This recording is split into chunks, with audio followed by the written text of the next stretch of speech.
So hello everyone, मैं हूं रितेश कुमार और आप देख रहे हैं अपना पसंदीदा चैनल ज्ञान उदित क्लासेस। दोस्तों, आज के इस क्लास में बात करने वाले हैं क्लास 10th गणित में जो हमारा चैप्टर नंबर 3 चल रहा था उसका आज हम लेक्चर नंबर 7 करने वाले हैं।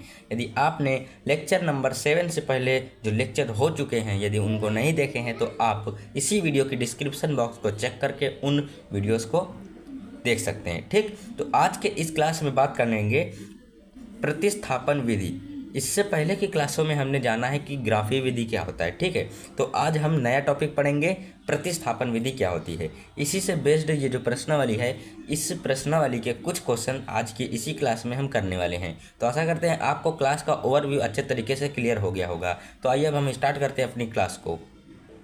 तो देखिए, जो प्रतिस्थापन विधि है उसको समझने के लिए हम इस एग्जाम्पल का उपयोग करेंगे। ठीक, प्रतिस्थापन विधि क्या होती है इसके बारे में हम अभी आपसे चर्चा कर लेते हैं। देखिए, कोई भी दो रैखिक समीकरण युग्म दिए हों, ठीक, उनके यदि हमको हल निकालने हैं तो कुछ विधियां होती हैं, कुछ हमको विधि का प्रयोग करना होता है जिससे हम उन समीकरणों के हल ज्ञात कर पाएँ। इससे पहले की वीडियोज़ में हमने आपको ग्राफी विधि बताई थी। ठीक है, अब आज की इसी वीडियो में हम प्रतिस्थापन विधि बताएंगे। देखिए, अब हम समझ लिए हैं कि प्रतिस्थापन विधि इन समीकरणों किसी भी दो रैखिक समीकरण युग्मों के हल को निकालने के लिए प्रयोग में लाई जाती है। क्लियर, इसका उपयोग समझ लीजिए, बस इतना आप यदि समझ लेंगे तो आपको आगे जो कॉन्सेप्ट है वो अच्छे तरीके से क्लियर होगा। ठीक है, देखिए, ये हमारे पास एग्जाम्पल के रूप में ये दो समीकरण रैखिक दो समीकरण युग्म दिए हुए हैं। ठीक है, अब आइए हम इनको सॉल्व करते हैं। कैसे हम प्रतिस्थापन विधि कैसे लगाएंगे, आइए अब हम उसके बारे में चर्चा कर लेते हैं। देखिए, कोई भी दो रैखिक समीकरण युग्म होती हैं, ठीक, हम इनमें से किसी एक समीकरण को समीकरण नंबर 1 देंगे और समीकरण नंबर 2 देंगे। ठीक, ऐसे ही आपको लिखना है और ऐसे ही करना है। ठीक है, अब समीकरण एक से आप किसी भी समीकरण से कर सकते हैं, बस हमको एक चर पद की वैल्यू निकालनी है। हम यदि समीकरण 1 से y की वैल्यू निकालेंगे तो देखिए, समीकरण 1 क्या है, ये है, और यदि हम इससे y की वैल्यू निकालेंगे तो यहाँ पे 3 है, 3 लिख दिया। अब इधर कौन सा पद है, 3x, ये प्लस का है पद, उधर जाएगा हो जाएगा माइनस का पद। तो इतना समझ आया। ठीक, अब इस समीकरण को हम नाम दे देंगे समीकरण नंबर 3, या तो बस कुछ मत नाम दीजिएगा, बस आप ऐसे ही लिखा रहने दीजिएगा। ठीक, अब हम लिखेंगे y का मान समीकरण 2 में रखने पर, अब समीकरण 2 क्या है वो हम यहाँ पे लिखिए, 5x + 2y = 0। यही वाली तो समीकरण है, ये वाली। ठीक, तो ऐसे हमने लिख लिया। अब इसमें हमको y का वैल्यू रखना है, तो 5x + 2, y की वैल्यू क्या है, 3 - 3x। ठीक, ब्रैकेट बंद किया, इक्वल 0। समीकरण यही है ना, 0। ठीक, अब हम इसको और सॉल्व करेंगे तो 5x + 2 से 3 में गुणा होगा तो 6 आएगा, फिर 2 से 3 में गुणा होगा तो 6 आएगा और x आएगा बराबर 0। अब ये देखिए, यहाँ पर प्लस का 5x है और यहाँ पर माइनस का 6x है। यदि ये दोनों घटेंगे तो माइनस का x आएगा। कितना आएगा, माइनस का x प्लस का 6 आएगा। ठीक, यह आ जाएगा प्लस का 6 बराबर 0। यहाँ पर कौन सा माइनस है, माइनस का माइनस है, आई मीन यहाँ पर कौन सा x है, माइनस का x है। यदि इस x को हम उस साइड भेज देंगे तो ये प्लस का हो जाएगा, तो x = आ जाएगा 6। क्लियर, ये x इधर आएगा तो प्लस का हो जाएगा, तो x आ गया इधर और ये 6 उधर ही रह गया। ठीक, तो x का मान आ जाएगा 6। अब इसी x की वैल्यू हम इसमें रख देंगे, किसमें, समीकरण जो 3 हमने मानी है इसमें रख देंगे। देखिए, x का मान समीकरण 3 में रखने पर। क्लियर, देखिए, अब समीकरण 3 क्या है वो भी लिख लीजिए, y = 3 - 3x। यदि हम x की वैल्यू रख देंगे तो y की वैल्यू मिल जाएगी और हमको x और y की वैल्यू चाहिए थी। क्लियर है, अब देखिए हम रखते हैं तो y = 3 - 3 इंटू x के स्थान पर क्या रखना है, 6। क्लियर, और y = आ जाएगा 3 - इसका मल्टीप्लाई करेंगे तो 18 आएगा। ठीक है, अब 18 में से जब 3 घटेगा तो आएगा कितना, 18 में से जब 3 घटेगा तो आएगा 15, लेकिन यहाँ पर निशान हमको बड़ी वाली का लगाना है, तो बड़ा वाला 18 है, तो इसलिए माइनस का 15 आएगा। तो हमारे जो वैल्यू आएंगी x और y के जो हल आएंगे वो कौन कौन से आएंगे, एक आएगा 6 और एक आएगा माइनस का 15। तो आशा करते हैं आपको प्रतिस्थापन विधि अच्छे तरीके से क्लियर हो गई होगी। इसी बेस पर हम 3.2 प्रश्नावली 3.2 के क्वेश्चन करने वाले हैं, इसी कंसेप्ट के बेस पर, ठीक है। बस आपको ये मेथड याद रखना है, क्लियर। तो आइए अब हम देखते हैं प्रश्नावली 3.2 का पहला क्वेश्चन। तो देखिए, ये हमारा प्रश्न जो आपके स्क्रीन के सामने दिख रहा है, यह प्रश्न हमारा प्रश्नावली 3.2 का पहला प्रश्न है, ठीक है। देखिए क्या कहता है कि निम्न रैखिक समीकरण युग्म को प्रतिस्थापन विधि से हल कीजिए। अभी हमने प्रतिस्थापन विधि समझ ली है, ठीक है।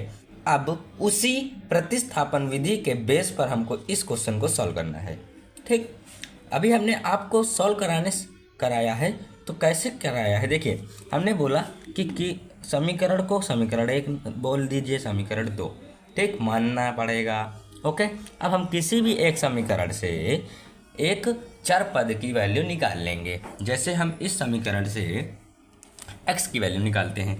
देखिए x इक्वल यहाँ पर 4 है, और ये जो y है इधर जाएगा तो प्लस का हो जाएगा, क्योंकि इधर माइनस का है। और ब्रैकेट में लिख दीजिए समीकरण 2 से, क्योंकि हमने इसको 2 से प्राप्त किया है, समीकरण नंबर 2 से, क्लियर। अब इस x का मान हम समीकरण नंबर 1 में रखेंगे। x का मान समीकरण 1 में रखने पर, ठीक, ऐसे ही आपको करना है, पेपर में भी ऐसे ही करना है और कॉपी में भी ऐसे ही करना है। x का मान हम समीकरण 1 में रखेंगे तो पहले समीकरण 1 लिखेंगे, फिर इस समीकरण में हम x का मान रखेंगे 4 + y, 4 + y प्लस y, ये वाला y है, ठीक, इक्वल 14, ओके, क्लियर। ये 4 + y हमने x के स्थान पर रखा और ये वाला y यहाँ पर है, क्लियर। अब 4 + y और y ये दोनों जुड़ जाएंगे तो हो जाएगा 2y इक्वल 14। अब 2y से 14 बराबर कर दिया, ठीक। अब इधर ये जो पार 4 है उस पार जाएगा तो माइनस का हो जाएगा, क्योंकि इधर प्लस का इधर आएगा तो माइनस का हो जाएगा, तो ऐसे हो गया 2y इक्वल।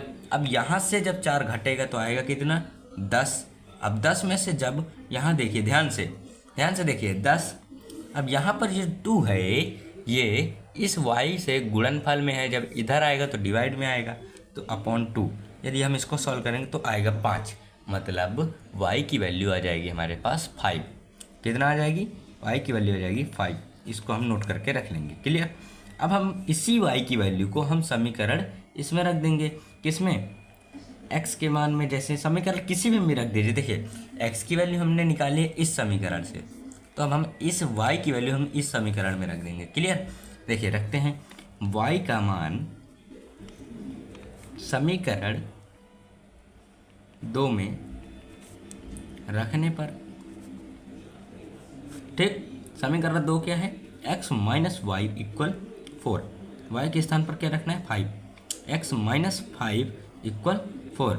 अब ये जो माइनस का 5 है इधर आएगा तो प्लस का 5 हो जाएगा, तो मतलब 4 + 5 इक्वल, मतलब जब इसको हम जोड़ देंगे तो 9 आ जाएगा। x की वैल्यू आ जाएगी 9 और y की वैल्यू आ जाएगी 5 आता है।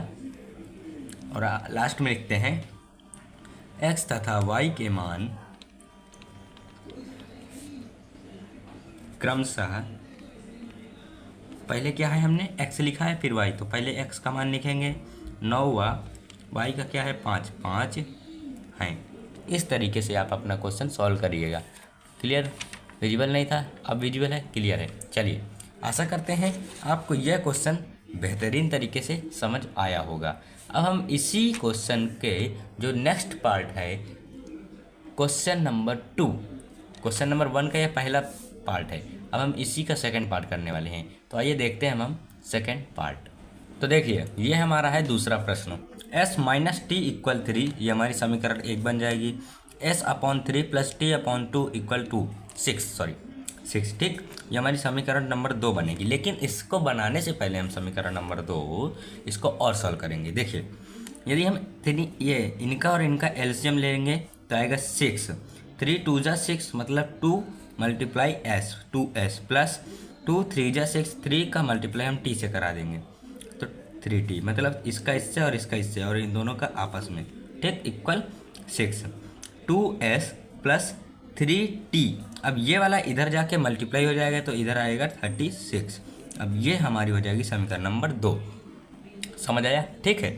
अब हम किसी भी समीकरण से एक चरपद की वैल्यू निकालेंगे। हम यहाँ से s की वैल्यू निकालते हैं तो s की वैल्यू आएगी 3 प्लस t आ जाएगी। ठीक है, हम वैसे ही करेंगे, बस आप लिख लीजिएगा। अब हम लिखेंगे नहीं बार बार, ठीक है। आपने लैंग्वेज 2 क्वेश्चन में समझ लिया, अब आप लिख लीजिएगा।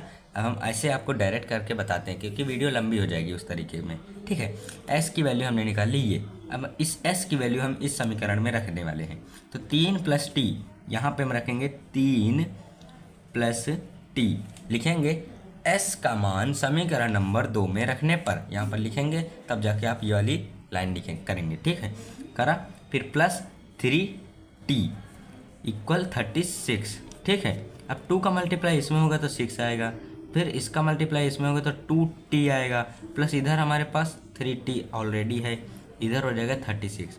अब ये वाला 6 इधर आके माइनस हो जाएगा, ठीक है। अब ये वाला t, ये भी t है, तो मतलब 3t और 2t जुड़कर हो जाएंगे 5t बराबर 36 माइनस का 6। यदि हम 5t की वैल्यू निकालें तो आएगा हमारे पास 30, और यदि हम t की वैल्यू निकालें, इधर भी 5 हमारा मल्टीप्लाई में है, इधर आएगा तो डिवाइड में हो जाएगा, तो 30/5 इक्वल 6, ठीक। तो मतलब t की वैल्यू आ जाएगी हमारे पास 6। अब इसी t की वैल्यू को हम इसमें रख देंगे तो हमारा s की वैल्यू भी आ जाएगी। रख देते हैं s equal to 3 plus t की वैल्यू हमको क्या रखनी है 6, मतलब s की वैल्यू आ जाएगी 9। तो अतः क्या लिखेंगे, अतः s तथा t के मान क्रमशः s पहले है तो 9 व t बाद में है तो 6 हैं। बस इस तरीके से आप करेंगे और आपको नंबर मिल जाएंगे पूरे के पूरे। ये नंबर, ये मतलब ये 4 नंबर का क्वेश्चन आता है, ठीक है। तो आशा करते हैं आपको दूसरा क्वेश्चन भी बेहतरीन तरीके से क्लियर हो गया होगा। आए भाई, ये हम देखते हैं तीसरा क्वेश्चन। तो देखिए, जो हमारा तीसरा प्रश्न है वो है 3x माइनस वाई बराबर 3, 9x माइनस 3y बराबर 9। क्लियर? अच्छे तरीके से समझ आएगा। देखिए, बस ध्यान से आप देखेंगे, अच्छे तरीके से क्लियर होगा। देखिए, ये समीकरण इसका युग्म ये दिया हुआ है। हमने सबसे पहले आपको बताया कि समीकरणों को हम समीकरण नंबर 1, समीकरण नंबर 2 मान लेंगे। तो मान लीजिए 1, समीकरण 2, ठीक। अब हम किसी भी समीकरण से एक चर पद की वैल्यू निकालेंगे। मान लीजिए हम इस समीकरण से हम निकालते हैं इस चर की वैल्यू, ठीक है। देखिए, यदि हम पहले समीकरण से y की वैल्यू निकालना चाहें, माइनस का y अभी हम रखते हैं, ठीक। तो इधर हमारे पास ये 3 है, ठीक, क्लियर। और इधर हमारे पास ये प्लस का माइनस का हो जाएगा, इधर आएगा, ठीक है। तो ये हमारे पास माइनस की y की वैल्यू आई है, ठीक। यदि हम इसको इधर ले जाएं, इस y को इधर ले जाएं तो हो जाएगा प्लस का y, ठीक। और इस माइनस के 3 को हम इधर लाएं तो ये हो जाएगा प्लस का 3x, और इस 3 को हम इधर ही लाएं तो माइनस का 3 हो जाएगा।